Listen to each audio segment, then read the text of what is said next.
Hello student, Chavda sir lecture के YouTube channel में आपका स्वागत है। कक्षा 12वीं विषय अर्थशास्त्र प्रश्न बैंक 2021-22 के 5 चैप्टर तक के वीडियो हम आप लोगों को अभी तक दे चुके हैं। इस वीडियो में हम अध्याय 6 लेके आए हैं। आइए शुरुआत करते हैं अध्याय 6 की। तो शुरुआत करते हैं अध्याय 6। अध्याय 6 में 3 ऑब्जेक्टिव और एक 2 अंक का प्रश्न पूछा जाएगा। तो पहला है, पूर्ण प्रतियोगिता बाजार में क्रेता है। पूर्ण प्रतियोगिता बाजार में क्रेता एवं विक्रेता होते हैं। क्या होते हैं? क्रेता और विक्रेता अधिक संख्या में होते हैं। किसमें होते हैं? अधिक संख्या में क्रेता और विक्रेता होते हैं। समरूप वस्तु का उत्पादन बाजार की विशेषता है। समरूप वस्तु का उत्पादन पूर्ण प्रतियोगिता बाजार की विशेषता है। किसके? पूर्ण प्रतियोगिता।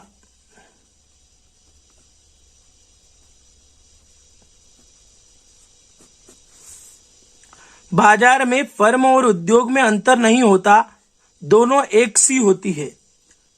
इसको कहलाता है एकाधिकार। एकाधिकार। बाजार में विज्ञापन लागतें और कुल लागतों का एक बड़ा हिस्सा होता है, वो कहलाता है अल्पाधिकार। अल्पाधिकार।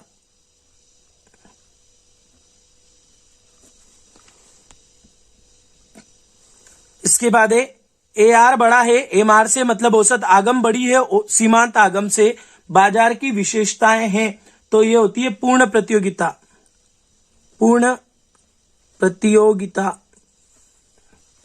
तो ये हो गए हमारे वस्तुनिष्ठ प्रश्न, रिक्त स्थान इसके। देखते हैं एक वाक्यों में उत्तर। किस बाजार में विक्रय लागतों का अभाव पाया जाता है? किन बाजार में विक्रय लागतों का अभाव पाया जाता है? पूर्ण प्रतियोगिता बाजार में। पूर्ण प्रतियोगिता बाजार में पाया जाता है। एक्चुअली ये तीनों उत्तर जो है कि किस बाजार में उपभोक्ता को पूरे बाजार में वस्तु विशेष की कीमत की जानकारी होती है, और इस AR बराबर MR बराबर MC किस बाजार की विशेषता है, तीनों के ही उत्तर एक ही है। तीनों का ही उत्तर है पूर्ण प्रतियोगिता बाजार। पूर्ण प्रतियोगिता बाजार।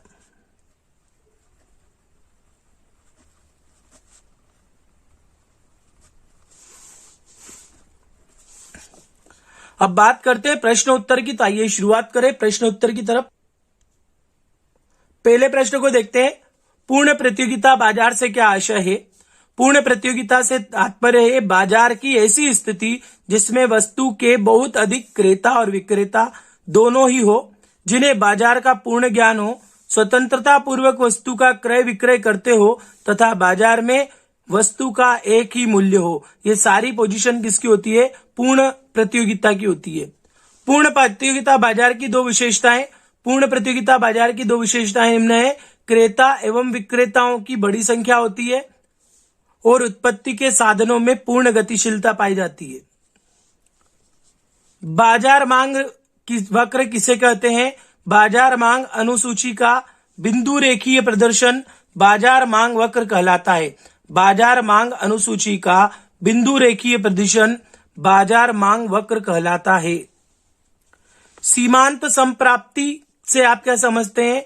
सीमांत संप्राप्ति उत्पादन की एक अतिरिक्त इकाई को बेचने से कुल लागत में जो वृद्धि होती है उसे सीमांत आगम या संप्राप्ति कहते हैं। कुल संप्राप्ति से क्या आशय है?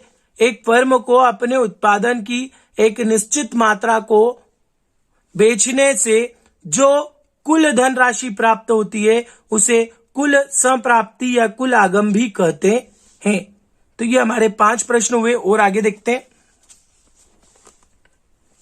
और आप लोगों से विशेष निवेदन है, वीडियो छोटा ही बनेगा, ज्यादा बड़ा नहीं है, इसलिए आप स्क्रिप्ट न करें और ज्यादा से ज्यादा देखें।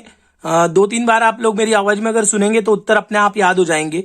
और विशेष रूप से अगर अभी तक भी आपने चैनल सब्सक्राइब नहीं किया है तो निवेदन है आप लोग सभी चैनल सब्सक्राइब कर लें और बेल आइकन को क्लिक करें, जिससे आने वाले वीडियो की नोटिफिकेशन आप लोगों को मिल जाए।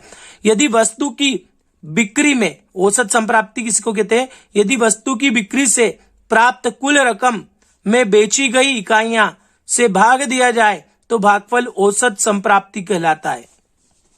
अल्पाधिकार किसे कहते हैं?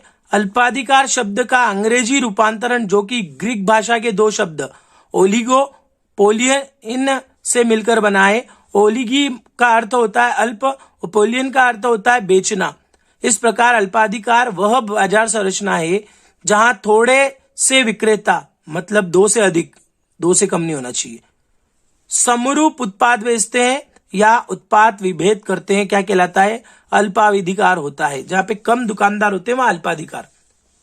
द्विअधिकार जहां पे दो विक्रेता ही होते हैं।